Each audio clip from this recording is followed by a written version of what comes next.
So these are the tie outs. You can see at least a 6mm length stitch, which is rubbish for any sort of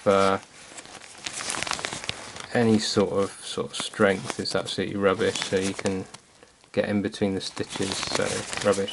Any little loose ends, just snip those off. Here's the tie out. You can see the tape seams is alright, it's not brilliant, but it's watertight, so that's fine. And you can see these are just stitched into the, when they do the edging tape, they've just gone over with the continuous stitch, which is not good practice. They've gone forward, backwards and forwards a little bit, but really not very good. Very poor, so that wouldn't last too long. And this is also very rubbish bungee cord, so look, the weave is very loose and the elastic is very soft, so eventually that, you can see I can almost break it. Yep, see, look, it's already starting to deform, and eventually that will break. See, look, it's starting to go already, and eventually that snaps. So just take those off, we'll replace those.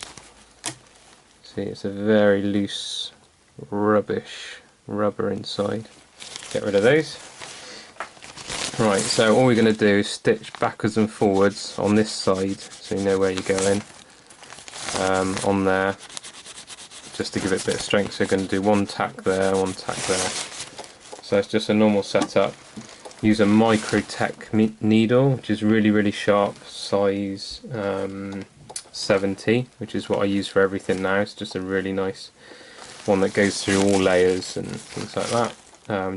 This is normal nylon thread, polyester thread, Gutermann sole, but in the future I'm changing the thread to this stuff.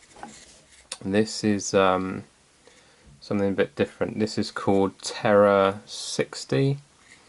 It's a very smooth Gutermann's thread. It's a little bit thicker than this, but it doesn't fray. It's ultra slippery, so it goes through stuff and it fills the hole, and it doesn't wick moisture through the seams. So yeah, I'm going to move to this. It's not much more expensive. You can get it from Pro Fabrics in the UK. And yeah, it's just really nice stuff. Again, polyester, but different weave, different quality, and I really like this. Use the same needle, so we'll be doing that in the future. So there's me tie out. So you've got your tie out. It's difficult to get in with the camera, so I'm just going to go backwards and forwards on these. I take all this for granted now, but I thought I'd do just a bit of video just to show you what it's all about. The thing on this is, when you put it in, make sure that this isn't sneaking up and going under, which it does a lot. So when you sew through that and some other layers, which is no good. So when you put it on, make sure it's all flat underneath, as much towards the back as you can, and then it doesn't pull it round. Put the threads towards the back. Put the foot down.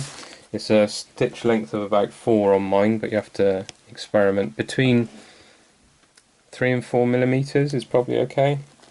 Threads at the back, both threads, you hold those, you've got to keep tension on those, otherwise you get loops underneath it. So you just hold it tight, and just start off slowly, and go all the way across, back again. Once it's started, you can do it. So I end up finishing in the middle, put a needle at the top, and then it'll just come out. Snip the threads, and then when I'm doing that, on the first thread there's always a bit of a slack, so you just pull that first thread through and then there's no slack. Snip those off.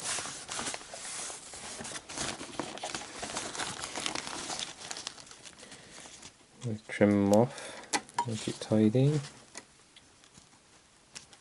There you go, and that's 10 times stronger than what it was, and that would probably do, but I'll do another one just to be on the safe side in case some thread breaks or there's a weak point in the thread. When you go through, make sure need a pointer.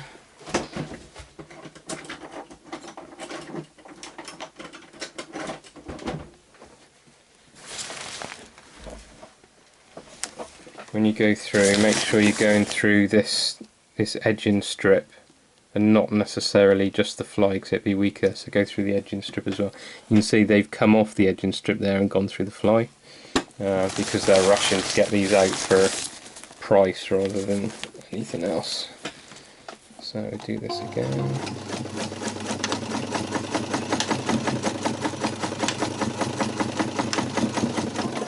That's why it's really important to have a machine that goes backwards as well, because to do this without a backwards feature would be a lot of work. Pull the first thread to tighten it up.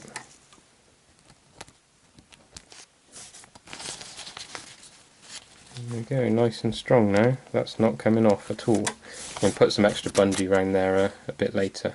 So you go around and do that on all of the tie-outs now. You have nice strong tie-outs. I'm just going to show you the zip now. You need to change the foot for a zip. You need this kind of affair. It's a zipper foot, but it's important to be adjustable, so you can move to one side of the zip or the other. It just allows you to stitch extremely close to an edge where you can't get your foot in. So put that on. And I'll be doing this side today. So what you do is you put your foot down and make sure the foot doesn't cover up the hole where the needle goes, and then you know it's in the right place. Tighten that up. Yeah, that'll be fine. Then you can stitch really close to that edge. Now the problem with the zips is they're using the same stitching all the way down, really rubbish, so under any tension that's going to give, and that will probably break. There's no special wrapping, you can see really weak. So all you need to do is do a decent stitch all the way down there. I go 4.5 mil for that, something like that.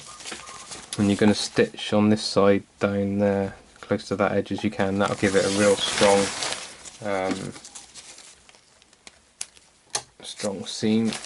And put the zip under a lot of tension, and on this tent the zip is under a lot of tension like most tents, so it's important. I'm going to change the thread for a dark green a minute, just to show you. I'm sure you've seen changing thread before.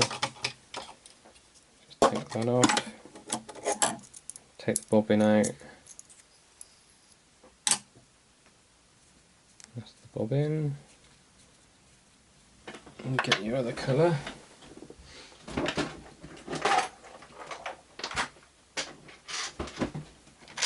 It's best to have a bobbin with each colour on, and then it's just a lot easier to manage.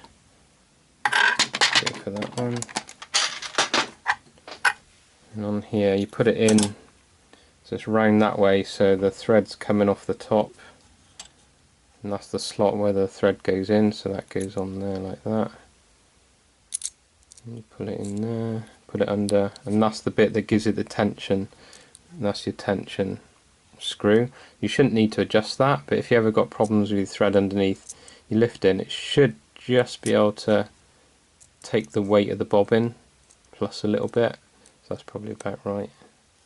If it's too loose or too tight, then you'll have problems. So you put that in the bottom,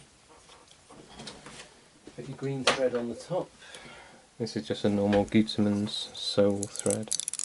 Don't want to waste the good stuff on this tent. So it goes round, down, around your tensioner. Every machine's different, so you have to do it the way the machine needs it.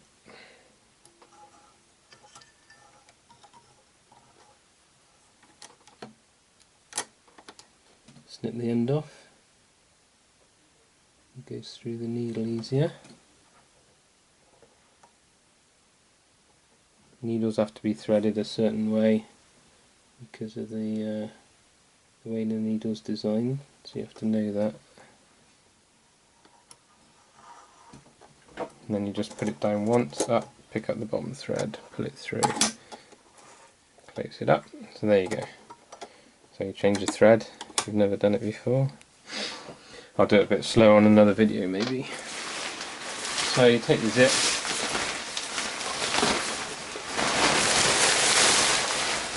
make sure you have plenty on your lap so the weight of the fabric's not pulling on your stitching, otherwise it will go off, so it won't stitch straight.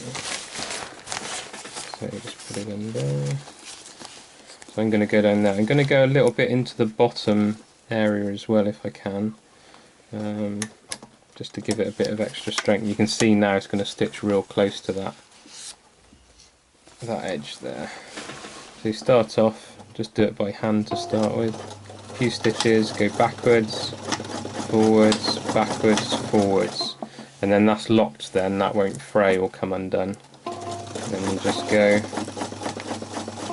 What I'm doing is where you see the edge of the fabric, right there, I'm keeping it about 1 millimetre away from the edge of this foot, and then I know the stitch is going to be about 1.5 mil near the edge.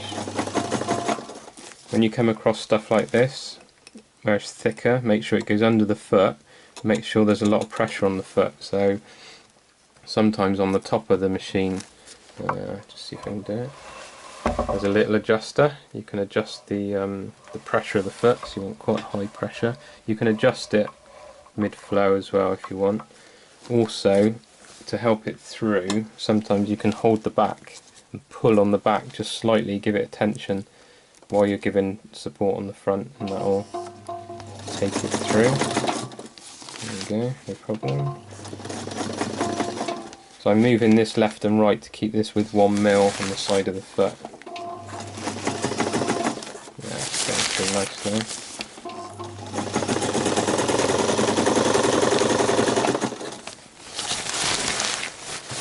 Just go slowly if you want.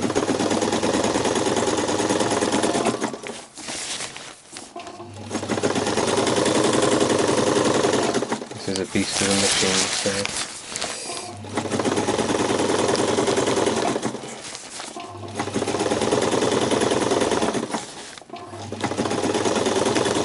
probably going to do another video on all the machines I've got and what to look out for on eBay if you want to buy one, and what to avoid. Going underneath. Okay. If you're moving the fabric, make sure the needle's in the fabric, and then you can move it around and it will never upset the width of the stitch.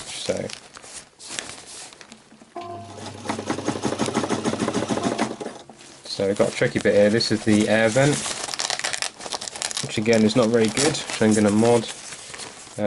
So just move that out of the way.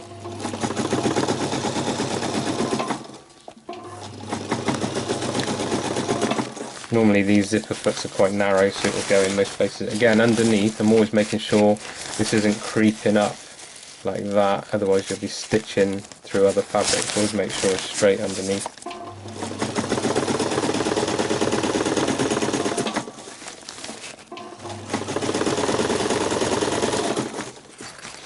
Okay, we're coming up to the top now. I'll show you what to do with the zip.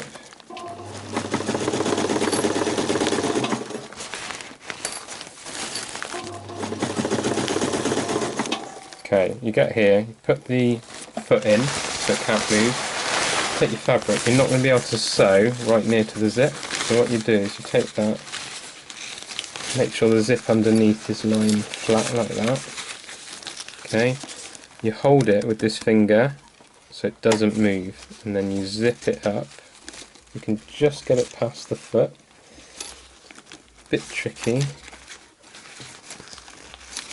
but that's okay. Getting it past there. There. Then put your foot down and you're in the same place, and now you can sew up again. No problem. Now you've got more fabric, so you want to make sure underneath is really out the way. Have a little look. That helps. Another thing is, these bulbs get extremely hot, so make sure the fabric doesn't end up there because it'll melt it. We're coming near the end now. I'm going to go up just into the top there to secure it. Then go backwards, forwards, and then it's locked. Lift it up. Put up. And right. There we go. And now that is a very strong zip. You can see maybe a line of stitching close to the edge, about 1.5 mil. very strong now into the fabric of the zip. So yeah, that zip isn't going to come out or going to fail when you most need it. Any little ends, just trim those off.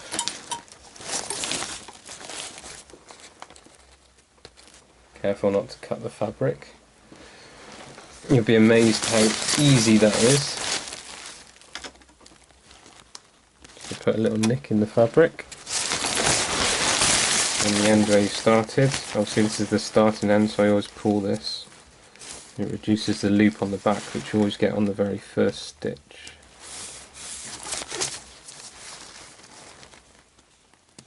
Cut close to where you did it, so that's good.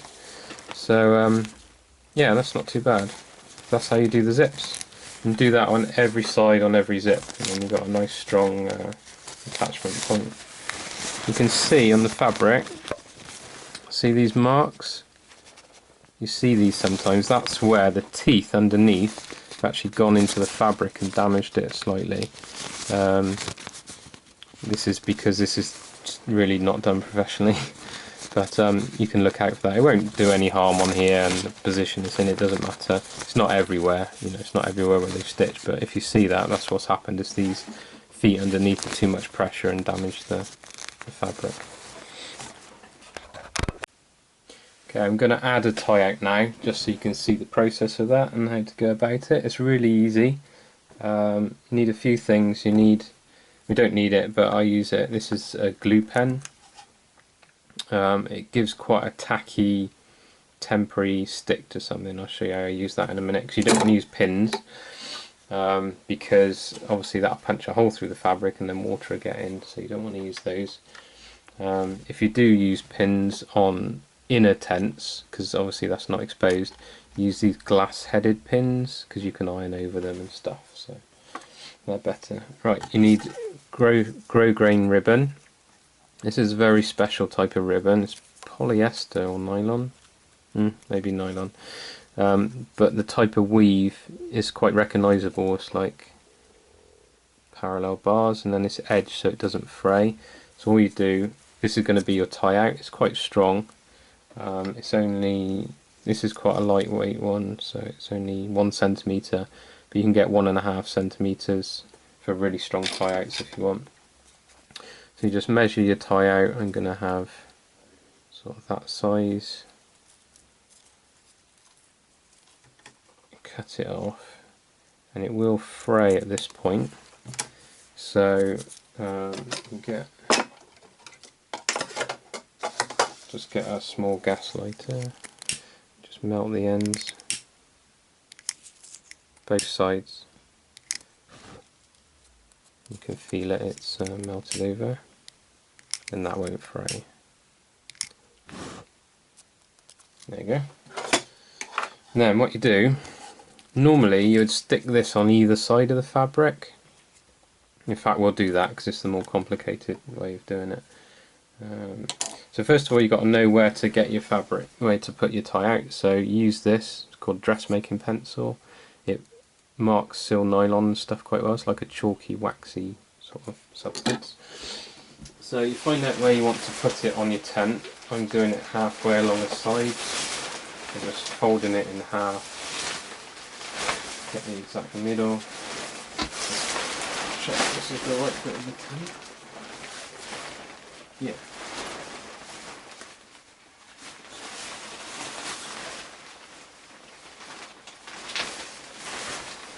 So folded the side in half. Just squeeze it and you'll get a line where the crease is. Okay, and then I just mark it. Okay, so it's got a tiny little mark, so you know where it's going to go. At this stage, I would say if you've got one tie out, you're going to make more, this is the time to cut more, because once they're sewed on, you can never get exactly the same length, it's a real pain. So I'm going to do 2 tie outs, so I'll cut another one the same.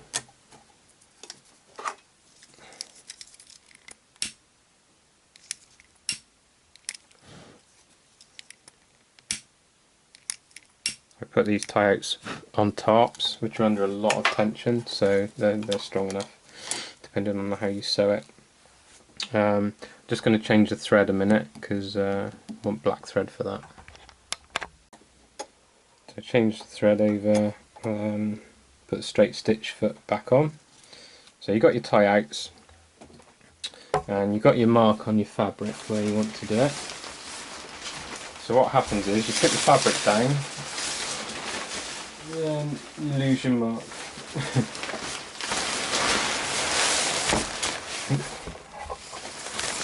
Okay, so here is the mark.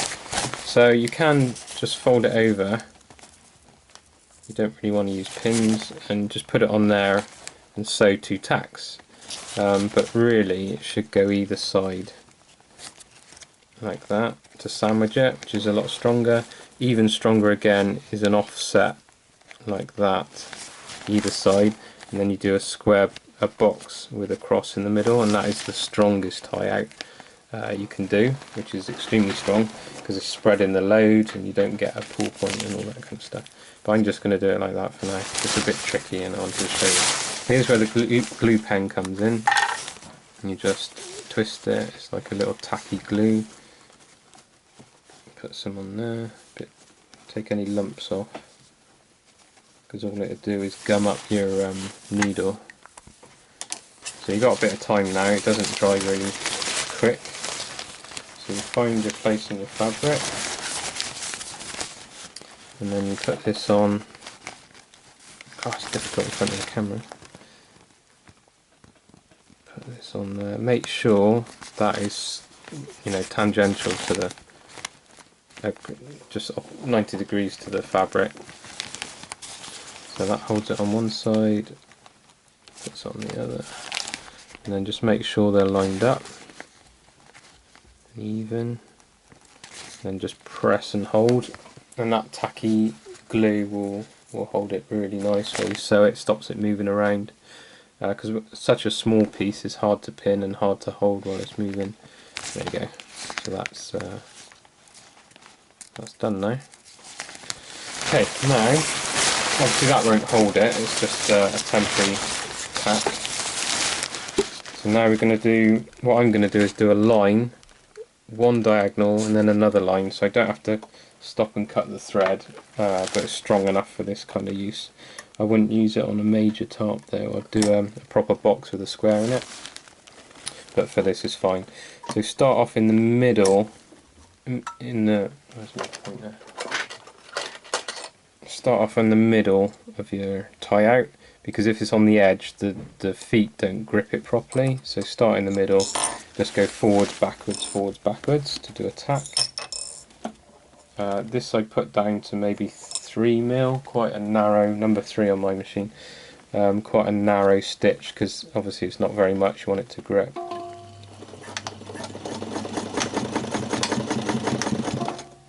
So then you hand roll it right to the edge, put the needle in, put the needle up a little bit so it's coming up, and then it's formed the stitch underneath. And then I'm going to do a diagonal, so put it across to the diagonal. Notice the needle's still in there so it doesn't move. Oops. So now we go down the diagonal.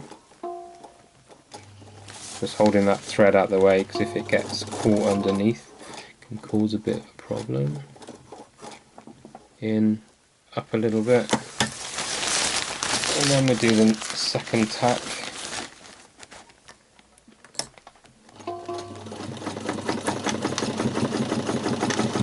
So it's not pulling through very well, so you have to help it. There. There we go. So you've got a Z, you've got a tack line and then another tack, and that will be nice and secure now. That's not going to come off in a hurry, especially for this kind of tent. This is not a main tie out either, it's just a side tie out, stop it flapping around. And there you go, that's nice and strong now, stronger than all the other things that are on there, so that won't be a problem. So that's how you do tie outs.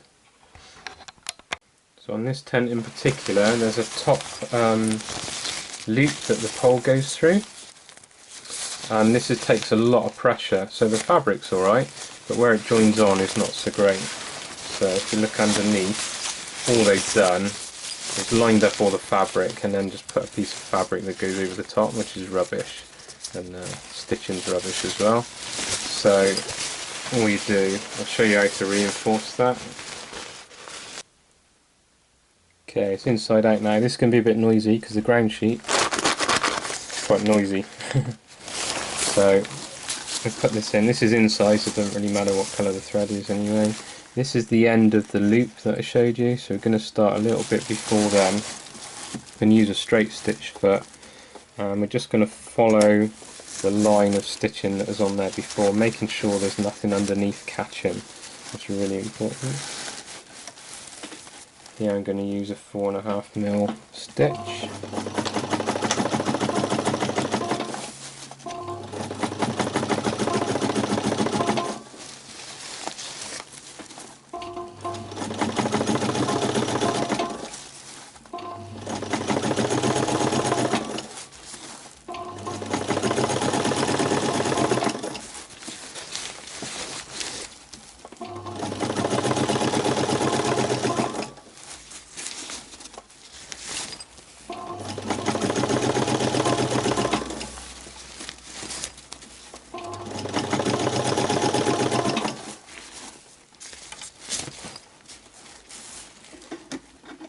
Chop off any bits, because if they get caught in the stitching process they can catch and cause loops. I'm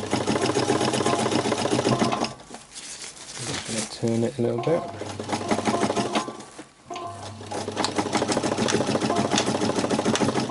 Lock off the end. And that's done. So that's pretty strong now, that's not going to fail. What I've done, I'll show you something. So if you notice, I put the stitching that's a little bit nearer the edge than the original stitching, in between the two. This is because when there's pressure on it, the pressure now will be on this stitching and not this weak stitching. So that doesn't break first, this will break first if it's going to break. So what I'm going to do now is another layer of stitching just after this first row, and then it'll be double secure, and that just won't let you down then. That'll be fine.